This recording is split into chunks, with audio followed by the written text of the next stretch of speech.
Yo soy Diana Sánchez, soy directora de la Asociación Minga, una organización defensora de derechos humanos y articulada del movimiento social. Soy coordinadora del programa Somos Defensores, que es un programa que se dedica a hacerle seguimiento a agresiones contra defensores y defensoras de derechos humanos y otras metodologías de protección. Y también soy vocera de la plataforma de derechos humanos Coordinación Colombia, Europa, Estados Unidos, que tiene a su interior alrededor de unas 260 organizaciones de todo el país.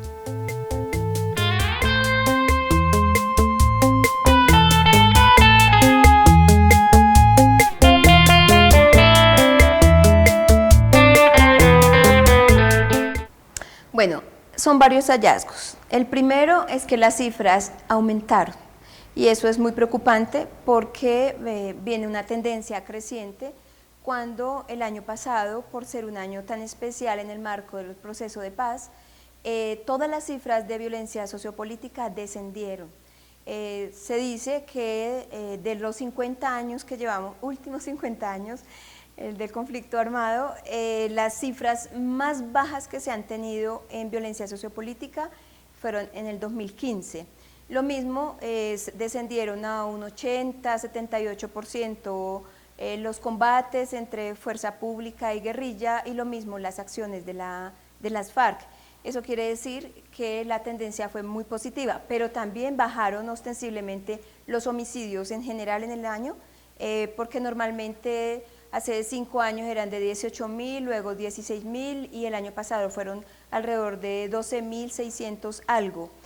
Sin embargo, los homicidios y las amenazas contra el liderazgo social, contra defensores y defensoras de derechos humanos, creció. El año pasado registramos 63 homicidios de defensores y defensoras de derechos humanos, claro, teniendo en cuenta que es un subregistro, pero es un indicador importante, pero también las amenazas crecieron. Calculamos alrededor de unas 539 amenazas que llegan por de diferentes maneras, pero especialmente por panfletos amenazantes. O sea que no hay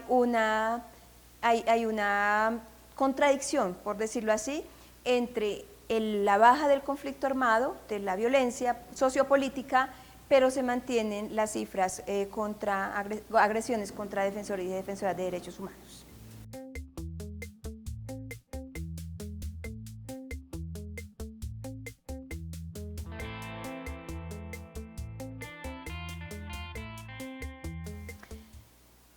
El hecho de que las cifras de agresiones y homicidios, especialmente de amenazas contra defensores y defensoras de derechos humanos, crezcan mientras bajan otras cifras de violencia sociopolítica, se explica en la medida, eso significa que quienes agreden a los defensores y defensoras de derechos humanos no necesariamente están asociados al conflicto armado. Y pueden ser otro tipo de actores que, si bien están en el marco de la conflictividad nacional, tienen intereses locales, territoriales distintos, por decir algo, temas ambientales, temas culturales, también el tema del narcotráfico, pero también esto que llaman bandas criminales o nuevos grupos paramilitares que tienen intereses muy locales y entonces no están asociados directamente a la confrontación armada. Y por eso se mantiene o crecen los homicidios o las agresiones contra defensores y defensoras de derechos humanos. De ahí que nosotros estamos insistiendo al establecimiento general, tanto a gobierno nacional como al Estado, especialmente a la Fiscalía y a los entes de control y de investigación, que es muy importante hacerle un seguimiento territorial a las agresiones y especialmente homicidios y amenazas contra el liderazgo social, para determinar cuáles son esos nuevos actores que están detrás de los atentados contra el movimiento social y de derechos humanos en Colombia.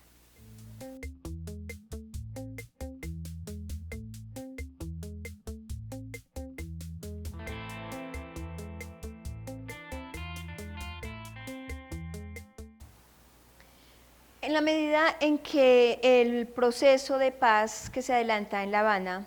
es un escenario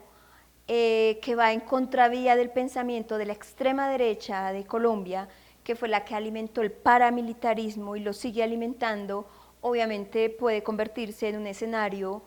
o en un contexto mejor propicio para favorecer el surgimiento o mantener y crecer el paramilitarismo. Por lo que digo, porque aquí hay unos sectores de extrema derecha que no comparten que esos procesos de paz entre gobierno nacional e insurgencia se den. Sin embargo, eso también depende del control y la decisión que tome el gobierno nacional y el Estado colombiano, las diferentes instituciones, de no permitir que ese fenómeno crezca y por el contrario sea una gran oportunidad política para cerrar definitivamente ese fenómeno paramilitar que persiste en Colombia. Me explico. El gobierno, sabemos que en el marco de las negociaciones se está diseñando una comisión de alto nivel con un perfil muy importante y que va a estar compuesta por personalidades que saben de mucho de criminología y de otras disciplinas para hacerle un seguimiento muy minucioso, un monitoreo al paramilitarismo y que las entidades del Estado responsables del tema logren controlarlo y ojalá terminarlo. Eso es un escenario interesante, pero también aquí tienen que haber otras voluntades y otras decisiones políticas del Estado y gobierno nacional que tienen que ver con la investigación. Nosotros insistimos que tanto lo que llaman bandas criminales como grupos neoparamilitares u otro tipo de actores o reales que son los que están asesinando y siguen amenazando al movimiento social de oposición, defensores de derechos humanos en Colombia, no sean controlados, no sean investigados de raíz por parte de las instituciones que le corresponde, en este caso Fiscalía y Procuraduría, pues no es posible que ese actor siga creciendo sin ningún control. Así que si ese fenómeno crece, se expande, la decisión, quien debe tener el control de que eso no suceda es justamente el establecimiento colombiano y creemos que es una gran oportunidad porque de nada sirve que en Colombia se desmovilicen las guerrillas, se incorporen a la vida política y hagan parte de unas nuevas fuerzas políticas y sociales y electorales y transitemos hacia la construcción de un país en paz, si por otro lado grupos paramilitares o con un pensamiento paramilitar sigan funcionando en el país. Eso sería gravísimo. Pero hay otro punto que es muy importante tenerlo en cuenta, es que el pensamiento paramilitar no solamente se expresa en grupos armados, como lo conocemos con charreteras y con toda la indumentaria militar y con mandos ciertos. Eso también está enquistado, es un pensamiento que está enquistado en el Estado colombiano. Y nosotros creemos, y el movimiento de derechos humanos y social venimos discutiendo con el establecimiento colombiano, en decir que es necesario depurar varias instituciones del Estado que le han apostado, que le han jugado y que han sido cómplices por acción o por omisión de esos actores paramilitares o que tienen un pensamiento paramilitar. En este caso estamos hablando especialmente de los servicios de inteligencia, tanto de la fuerza pública, policía, ejército, pero también seguramente en entidades como instituciones tan importantes como la Fiscalía, también hay visos de esto, la Procuraduría también no la podemos dejar de un lado, así que es necesario hacer un trabajo de depuración de ese pensamiento oscuro, perverso, criminal que hay en algunas entidades del Estado y que son los que permiten que estas acciones terribles, perversas contra líderes sociales y defensores de derechos humanos se sigan presentando en el país.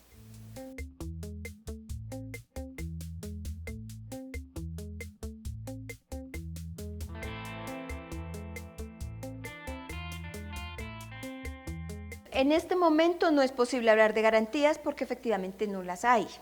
Nosotros estamos en una discusión con el gobierno nacional y con el Estado insistiendo en la necesidad de pasar a ese estadio de construcción de una política de garantías, no solamente de garantías de no repetición, que también, ya la explico, pero garantías de que a la gente que está en la labor de defensa de los derechos humanos, de liderazgo social, defendiendo los derechos de las comunidades, no les pase nada. Es decir, dar ese salto de esa política limitada y estrecha de protección física y protección material, que es la que el gobierno ha venido ejecutando en los últimos años, para pasar a un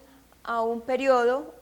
o un contexto donde todas las personas que tienen cualquier actuación legal, política, democrática, se sientan absolutamente seguras de que no les va a pasar nada, así no tengan un chaleco antibalas, así no tenga un esquema de protección, así no tenga un policía o una escolta que los esté cuidando. Eso es lo que estamos discutiendo, de que haya realmente garantías para poder ejercer la labor de defensa de los derechos humanos en Colombia. Pero además, el tema de garantías de no repetición es la que se tiene que construir también, porque hay una discusión justamente en el marco del proceso de paz. Las garantías de no repetición tienen que ver con el actuar especialmente del Estado y de los entes estatales y de los agentes estatales.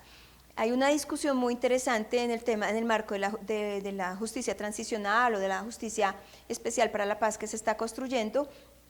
y es el temor de que efectivamente las guerrillas sí efectivamente están siendo investigadas, de toda la vida han sido investigadas, tienen gente detenida, tienen gente procesada, tienen gente condenada, y obviamente muchos otros se van a someter a la Justicia Especial para la Paz y a los tribunales y a las comisiones de verdad, etcétera, todo lo que se está diseñando.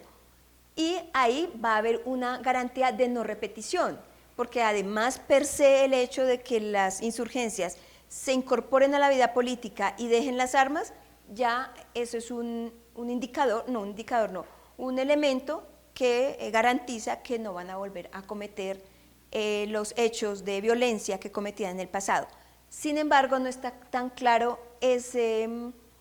camino de no repetición por parte de estamentos estatales o de agentes estatales, en la medida en que no estamos tan seguros que los militares y todos los miembros de la fuerza pública y también miembros del Estado, otros funcionarios públicos que han delinquido, que han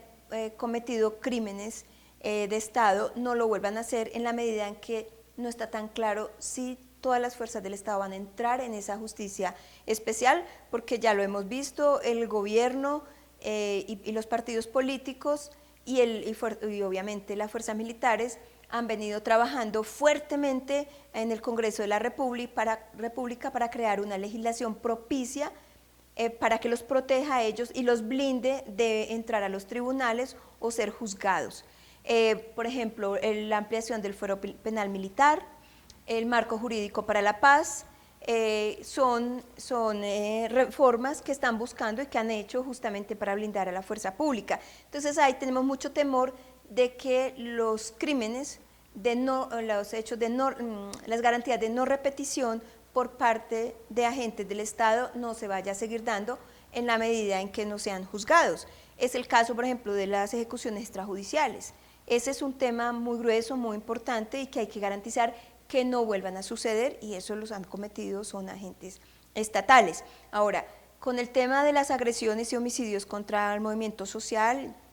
líderes sindicales, defensores y defensoras de derechos humanos, etcétera, es muy importante hacerle un seguimiento, porque dentro de los acuerdos de la justicia transicional hay unas medidas que tienen que ver con la investigación especial de sectores sociales. No necesariamente todos esos crímenes que se han dado han sido en el marco del conflicto armado y el DIH. En general, la mayoría han sido cometidos por fuera del conflicto armado, por fuera del marco del DIH, el Derecho Internacional Humanitario, y esto hace que no sean crímenes que sean asimilables a la Justicia Especial para la Paz. Entonces hay que trabajar mucho para que efectivamente esos casos sigan su rumbo, sigan siendo investigados, tengan resultados y garantizar la no repetición.